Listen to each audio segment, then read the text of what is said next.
Lovely to see you. And thank you for coming yesterday. No, don't, because I felt that it's my duty as an Indian to voice my anguish, my apprehension at what's happening. And before coming, I was just looking through the pages. There's a big book I have, your grandfather's name. Acha. And I was looking through that, and I know these 2,800 kilometers is nothing. You walk through sweat, tears, and blood, literally. And we have seen history happen from the inner circle. I've watched it from the outer circle. So walking with you, if I don't come with you, it's not fair. My nephew's a photographer. So I said, listen, I want to give a little present to my friend Kamal Haasan. And I said, give me a picture, one of your pictures, as a gift to him. So I want you to guess what he came up with. What picture do you think he gave me? I don't know. Come, let's go and see it. Yeah. Oh, it's here. Tells you what Kamal is, right? And so this is what he gave me. This is what he came up with. Oh. Oh, he shot this? He shot this, and that's for you, because it tells us your approach, your attitude to life, and the fact that you're a great Indian and a great Tamil. Thank you. And we're proud of you. Thank you. It looks nice, huh? Oh, lovely.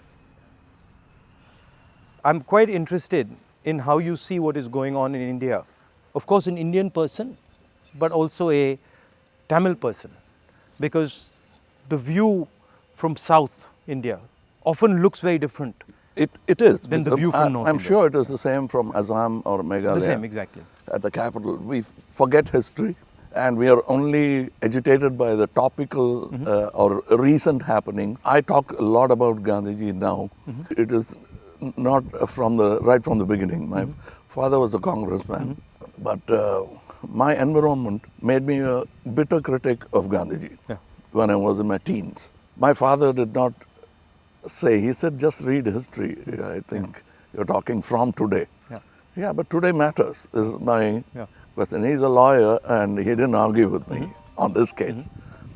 Around 24, 25, I discovered Gandhiji on my own. And over the years, exponentially, I've become a fan. And that's me, to explain myself. To actually correct yourself and say sorry, that's why I made Hey Ram, Right. a film where I played a parallel assassin, Wow. wanting to kill Gandhiji. And as he goes nearer to the person and the truth, he changes. Yeah. But it's too late. Somebody else does the job that he wanted to do, but he had changed his mind. That's the story of Hey Ram. So you came up with the idea? Yes, that is my way of saying sorry to my Bapu. Excellent. That's quite a sort of sophisticated, intelligent way of looking at the problem. Yeah, because I have to take the onus of all the crimes, including what happened in your family. We let it happen. But I think inside what you're saying is hatred is actually blindness and misunderstanding. Yes, and the worst form of criticism is an assassination. I think that's very cheap. And It's a coward. A coward does that only because he has no other way to fight. But that cannot be the answer. So what's your view then of the violence and the hatred that is being spread in the country? I mean, I view it as a consequence of the fear that is being spread in the country. No, this is actually a synthetic, reproduced, manufactured thing. I don't think so, because go into Kerala, more than Tamil Nadu, you will find amity prevails. Unless you doctor it. You can do it from either side. I think there are more sides to it than just Hindu and Muslim. We have to look at all that and understand that this country will flourish only with this plurality. As a person who loves Tamil Nadu, loves the Tamil people, whenever I go there, I try to understand slightly better, what exactly is the Tamil idea, right? And so as somebody who, is looking at it from far, what does it mean to be Tamil? I know that the Tamil language is very important, but what does it actually mean? It means the same as wanting to be a Maharashtrian Yeah. or a Telugu or a Malayali. We all have a pride, but I must say something about Tamil Nadu. They always feel that it's an island with parochial mindset and language chauvinism. Everybody is proud about their language, but I can tell you, you can go to a village, any village or town, my town, and just stand in the middle of the road and shout Nehru. A dark man will turn around, Yeah. or you say Bose. Yeah. Somebody will turn around and he doesn't look anything like Yeah. Nehru ji or Bose ji. Yeah. And they'll turn, you'll find Gandhi, many Gandhis. That is the mindset. And at a particular point, they felt there was apathy from the center. That happens every time. It will happen with every government. They are now unhappy with what is happening now. But that's not permanent if you could approach it like you're doing it now.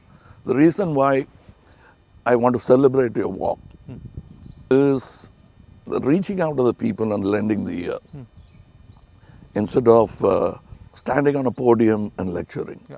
That's commendable from your side. But my experience when I go to Tamil Nadu, right, is that they express themselves in a very passionate, Yes. it's different expression. So if you go to Maharashtra, people show affection, but the way the Tamils show affection is something completely different. I get that feeling when I go there, and I always wonder, what is that exactly? How does it, why such strong affection or strong expression or so passionate? It's part of the culture. It's a very old culture. And they've seen wars, they've seen battles, they've learned a lot from Jainism, Yeah.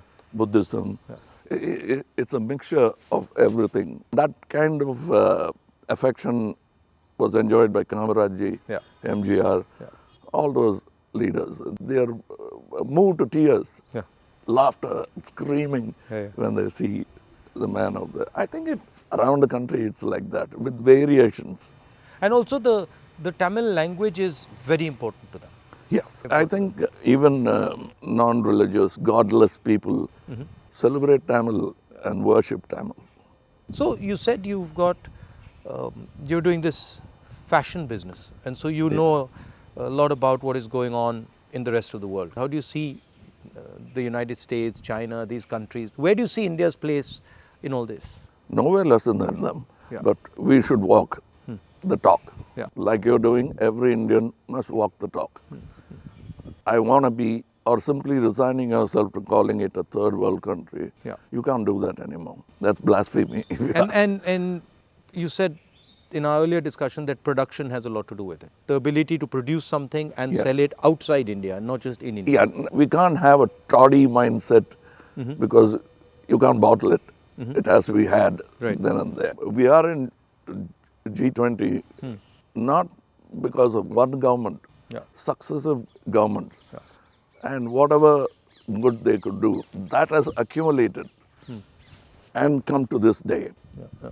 So we are aware of that. And you were talking about China. I want you to say more.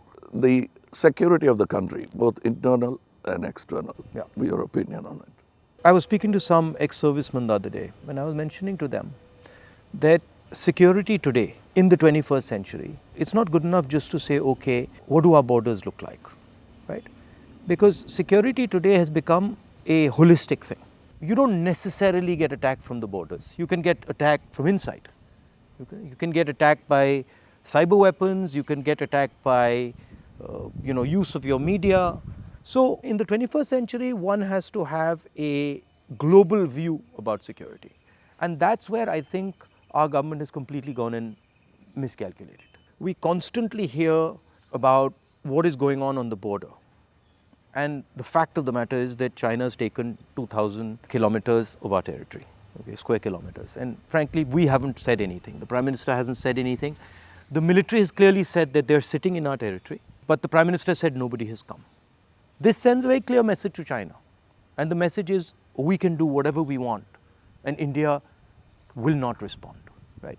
And in fact, in some of the conversations that they are having with our military, they're actually making the statement that, look, your Prime Minister himself has said we are not in your territory. So what is the conversation about? So that's one aspect of it. Yeah, to them it will look like we are whistling in the dark to allay fear. Yeah.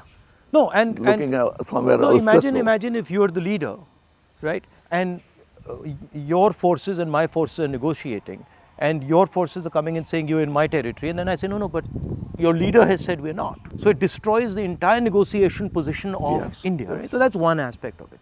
The second aspect of it is how conflict has been transformed, and conflict has been transformed because earlier you fought on a border, now you fight everywhere, right? So you fight by shutting down power stations, you can fight by attacking the railway system, you can fight by militarily attacking, you can And fight. the oldest trick is to Yeah. contaminate border. Yeah, so you can do that. So the single most important thing in the 21st century is that a country has internal cohesion, that there's harmony in the country, that people are not fighting, that there's peace in the country, and the country has a vision. The point is not going to war, right? The point is being in a position where you cannot be attacked.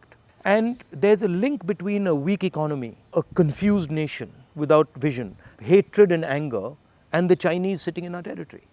Because they know that we are dealing with internal matters, internal confusion, an internal lack of harmony, and so they can just go in and do whatever they want. So that's one element of the problem. The other huge element of the problem is what has happened in Ukraine, right?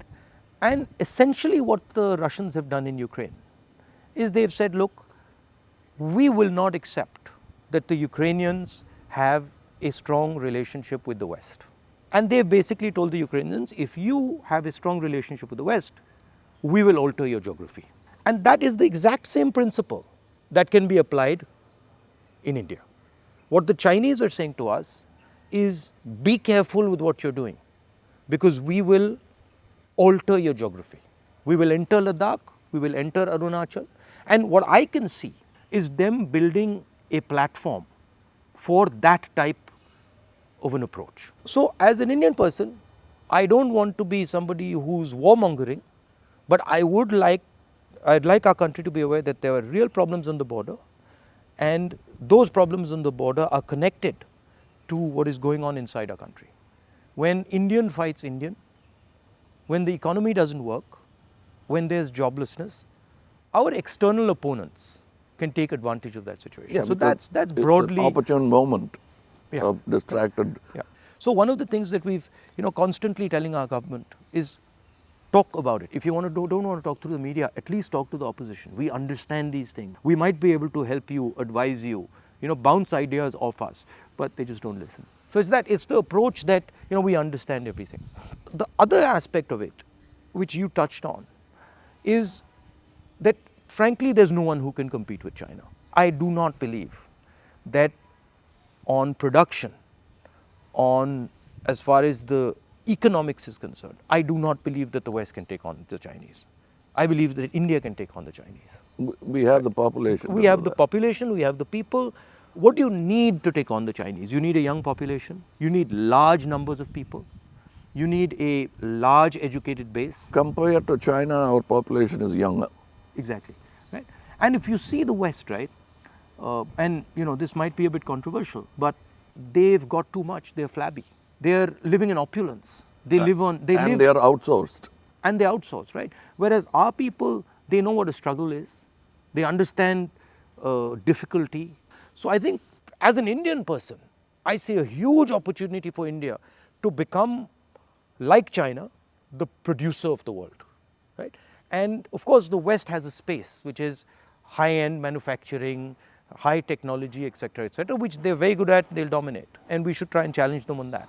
But I do not think they can compete with China on the large-scale manufacturing, blue-collar work. And I think that's the tragedy, that we are walking on these streets, you walked with us, and all our children are saying we are unemployed, when in fact we could have huge amounts of employment through our agricultural system, through sort of manufacturing. The constant neglect of agriculture is disgruntled many Tamilians. They're voiced, they came here, they didn't even get an audience. India has skills, and it has skills everywhere, right? I always say that the next Satyagraha is the skill set development for India. Right. Because making thousands of lawyers who won't get a job, thousands of engineers Exactly. who won't find a job. Instead, if you develop their skills, they can have their degree but pursue their passion. Instead of me talking about other subjects generally, let me talk about where I come from, the film industry. But the number of training facilities, 200 jobs in a film, and there's no ITI for that. So what it is, right, is actually a disrespect of skills. You will not respect the person's skill and then say, okay, as the nation, how do we empower this person's skills? So I gave you the example of Bellary, right, which is the jeans capital of India.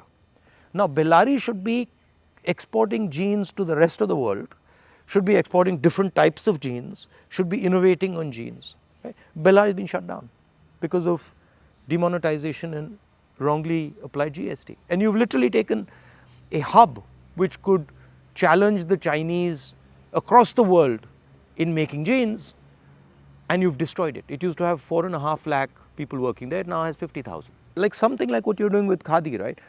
I mean, who would know that that's a Khadi jacket? Nobody. Right? More than the publicity of it, the reach of it. Exactly. And Americans are loving it.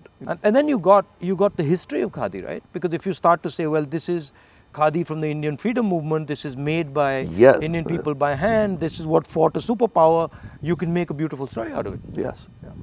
And it's not done in a modern factory. Yeah. It's done by people sitting in villages and handmade. Exactly. You know, I'm very happy and honored to be sort of partnering with these people who've been neglected.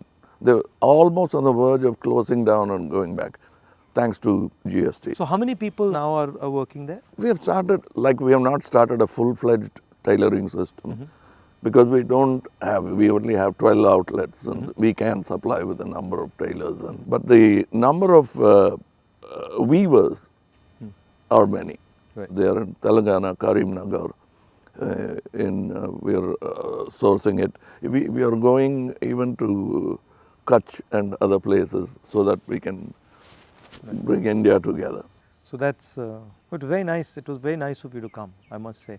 I with all the situation and the BJP and sort of the ability they have to coerce, I think it's also a brave thing.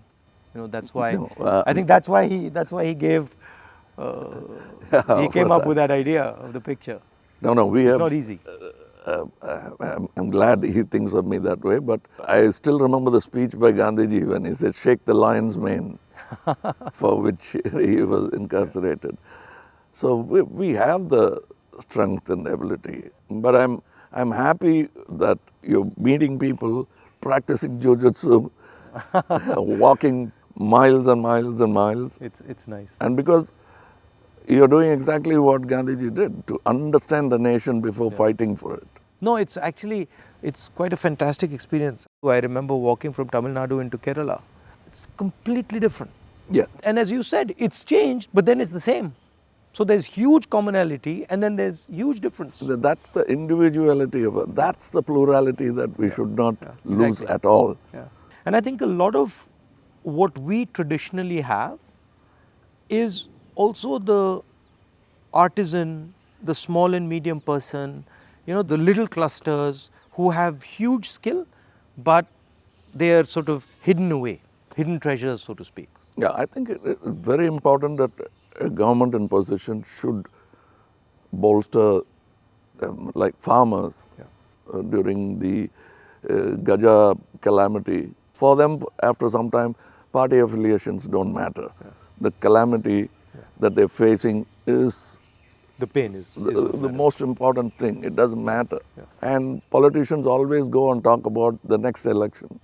And their trajectory is towards that, and that they don't like. They can't tend to take their eyes off it.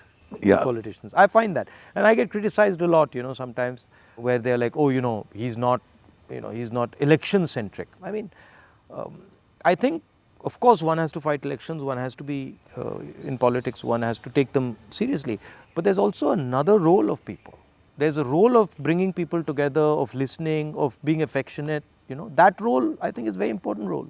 What we have done through our party is that simply sort of wipe the dust away from the Gram Sabhas and brought it back into, now it's happening because we are attending and now we want to take it into the towns.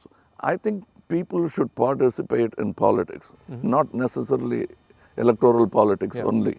Exactly. But they must have a firm say that politicians will have to understand it's not all about number crunching, that they'll have to answer certain things. And people should also feel that I can vent or complain. I can say something, and politicians should also feel that I can take some punishment.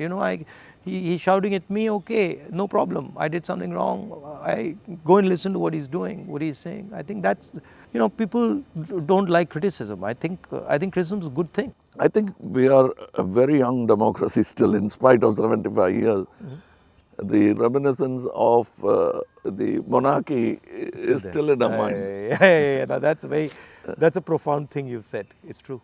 It's still, they want loyalty. And politicians who are in power want to somewhere behave like a king. Because it's not too far behind in history that we had princely states. 70 years, yeah.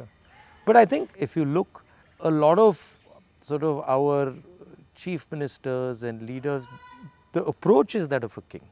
You're like unilateral decisions. I will do whatever I want, not taking into account what people feel, not listening. I think there's quite a lot of that. Yeah, and they are offended when you call them a civil servant. Yeah. I'm not a civil servant. Yeah. I'm in position, I'm in power. But that's what we are, ultimately. It should be a position of honor rather than position to usurp. Yeah. The trustee idea of Mahatma Gandhi. Over the time, I'm looking for people who are at least a semblance of that in them, because it's unique. Is a tall international figure. Yeah.